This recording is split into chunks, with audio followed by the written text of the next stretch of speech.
encuesta Pulso Ciudadano. Vamos a conversar con Fernando Wilson, analista político, analista internacional también. Fernando, ¿qué tal? ¿Cómo te va? Gusto saludarte. ¿Qué tal? Hola, buenas tardes. Muchas gracias por la invitación. Bueno, comencemos un poco desglosando. Yo decía, las encuestas lógicamente son la fotografía del minuto, ¿no? Pero tienen una correlación hacia atrás.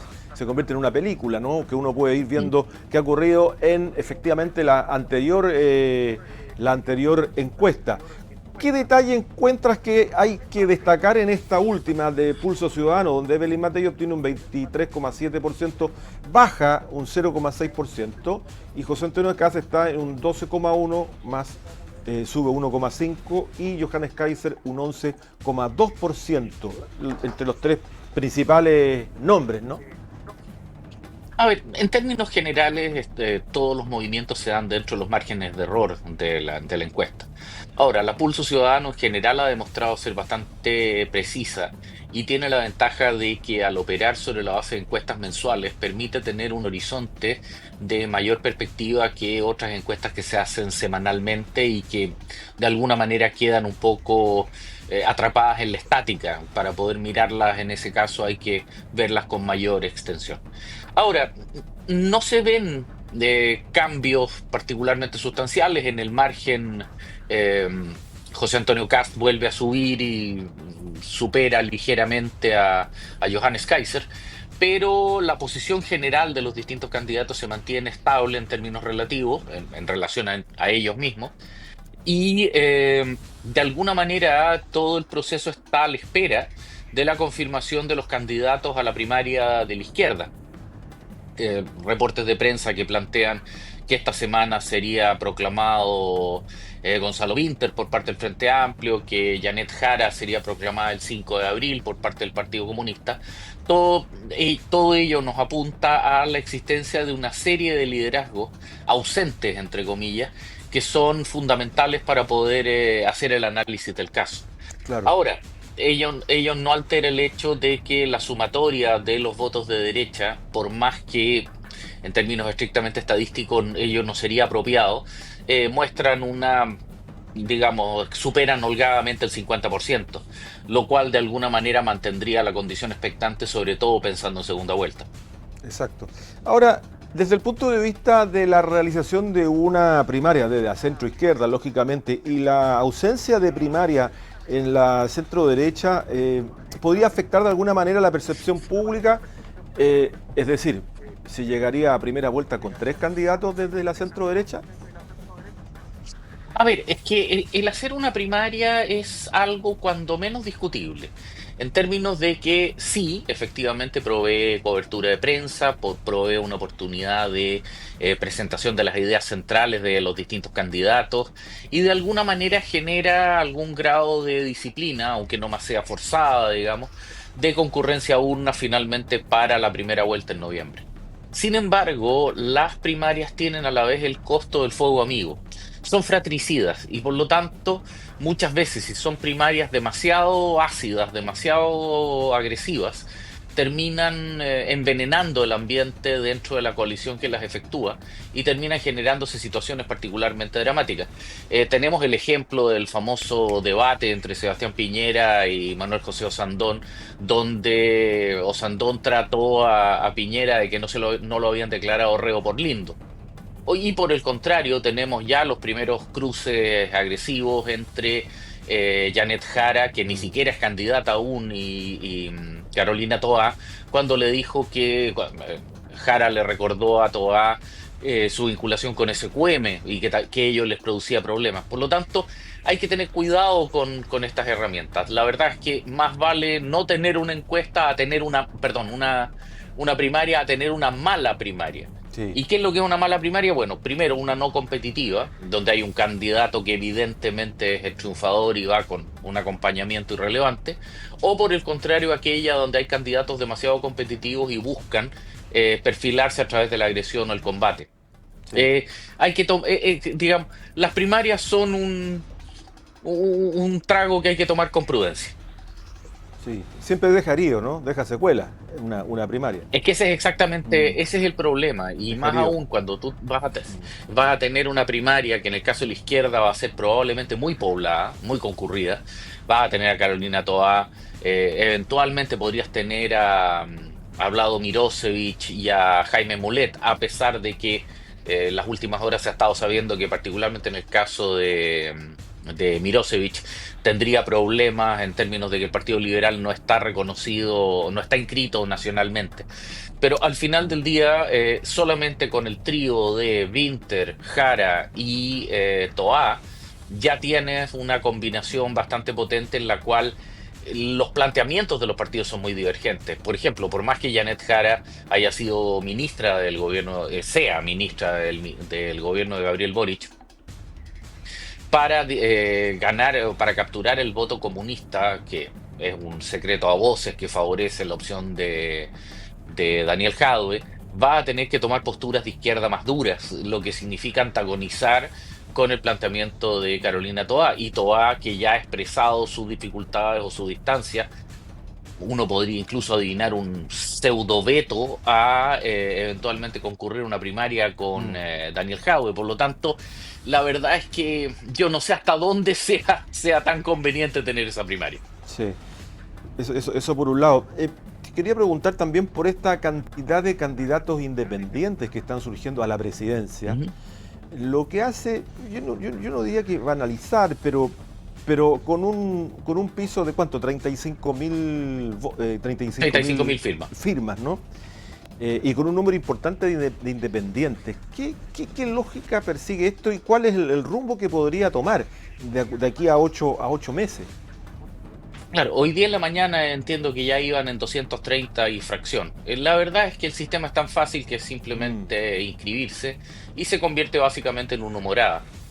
Lo que a mí, a ver, primero que nada, claramente no es bueno que se trivialice y se puerilice, digamos, algo tan serio como la postulación exacto. al cargo de presidente de la República.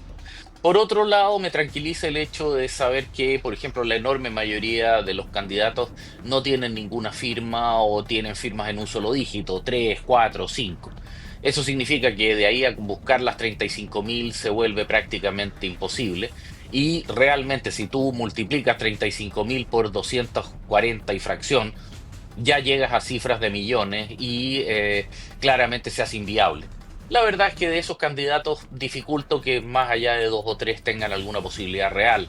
Estoy pensando en el profesor Artés, digamos, Marco Enríquez Ominami, si es que no fuera a través de algún partido, se ha rumoreado que podría ir a través del Partido Radical.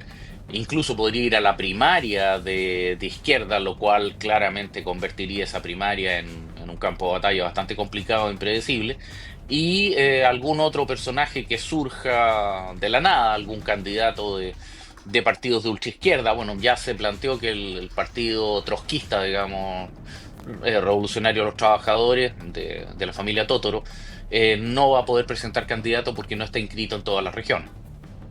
Por lo tanto, todo este tipo de circunstancias comienza a abrir ventanas y la verdad es que parece que la papeleta de diciembre, o sea, de noviembre, va a ser extremadamente bien poblada. Mm. Ahora, si volvemos al análisis de esta encuesta, la fotografía de hoy Ujú. día de marzo, uno podría pensar que ya Evelyn Matei, esto es una carrera corrida, que Evelyn Matei va a ser la próxima presidenta de la República, pensando en los escenarios de segunda vuelta, que aparece como bastante alejada de cualquier candidato que la pueda enfrentar, ¿no? Tanto de la centro derecha como Carolina Toá o otro candidato o candidata. A ver, muy claramente la solidez que tiene desde hace más de un año en dicha posición tiende a proveerle de una inercia. Pero yo no llegaría tan rápido de proclamar la ganadora, sobre todo porque, insisto, falta que se inscriban una serie de precandidatos de izquierda para la primaria de la izquierda y tenemos que determinar todavía qué es lo que va a ocurrir ahí. Tiendo a pensar que si es que esta tendencia se mantiene hasta, digamos, agosto, ya podríamos comenzar a hablar con cierta propiedad. Pero hay varios eventos que todavía faltan por ocurrir. Ahora, no cabe ninguna duda que la derecha en distintas combinaciones está concentrando del orden de 54-56% de la intención de voto en las distintas encuestas. Si a eso tú lo reduces a base cero, es decir, saca, no sabe, no responde, etcétera, que de alguna manera se reproducen en los votos nulos, blancos, etcétera, la proporción es superior, digamos, e incluso más favorable para ella. Pero ciertamente quedan varias cosas que ocurrir. Y convengamos que, como decía distintos canales de televisión, el guionista de Chile se ha caracterizado por ser particularmente imaginativo los últimos años, por lo tanto, no descartaría ninguna cosa hasta que esté un poquitito más enrielado, más ordenado y más definido. Ujú. Ahora, pensaba, el país que viene, el país que le tocará gobernar al próximo presidente o presidenta, es complejo, ¿no? Desde el punto de vista de la gobernabilidad, de los problemas Absolutamente. actuales. El déficit económico que va a tener que enfrentar también, el ajuste Ujú. económico público, es un tema no menor que tiene relación con la gobernabilidad para los próximos 4 años. Eh, A ver, cómo imaginas tú ese modelo, digamos, ese momento?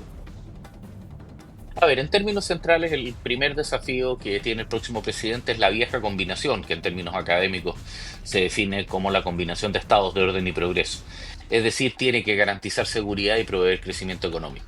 Para garantizar seguridad, lo primero que necesita es recuperar el principio de autoridad, algo que lamentablemente el Frente Amplio, producto de sus acciones anteriores, nunca ha podido tener del todo, ni siquiera con la propia Carolina Toá en su posición.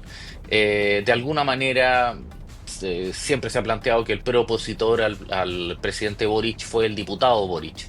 Siempre hay algún tuit que destruye sus posiciones y por más que pueda tener una postura más racional y concreta en el día de hoy, su pasado lo persigue. Un próximo presidente que pueda llegar con un pasado un poco más limpio y ordenado va a tener un principio de autoridad que pueda utilizarlo, va a tener mayor campo de maniobra en ese sentido. Respecto a la acción económica, indudablemente es mucho más desafiante porque la confianza en economía es muy lenta en consolidarse. Sin embargo, medidas de shock como por ejemplo reducciones drásticas de permisología, reducciones de impuestos, etcétera, algunas medidas específicas de estímulo a la inversión pudieran cambiar esa tendencia y generar un cierto grado por decirlo de alguna manera, dinamismo o actividad. Pero todo va a depender muy fuertemente de la manera a través de la cual el próximo presidente se presente frente a la sociedad chilena y cuál va a ser su estrategia a través de la cual desarrollarse. Mm. Lamentablemente ese es uno de los grandes problemas que tenemos hoy día respecto a esta carrera presidencial, donde básicamente lo que estamos viendo son representantes de sectores, pero sin proyectos o sin programas claros. Evelyn Matei ha hecho algunas presentaciones, Carolina Toá ha comenzado a hacer algunos planteamientos también, Marco Enríquez Ominami se ha dedicado a no dejar títere con cabeza, digamos, en distintas entrevistas, pero todavía no hay una visión integral, no hay una visión estructural de lo que podríamos llamar un programa. Y eso va a ser crítico también y es otro de los motivos por los que te decía que antes de julio, agosto, ya con un panorama de primarias definido, con digamos, candidatos consolidados a la papeleta de primera vuelta, es muy difícil plantear Mm. o adelantar un triunfo previo de manera clara o nítida. Claro, y también está tironeado esto por las listas parlamentarias, porque un candidato a presidente también Ujú. lidera una lista parlamentaria, y la idea es tener una presencia en el Congreso, ¿no? Una presencia mayoritaria.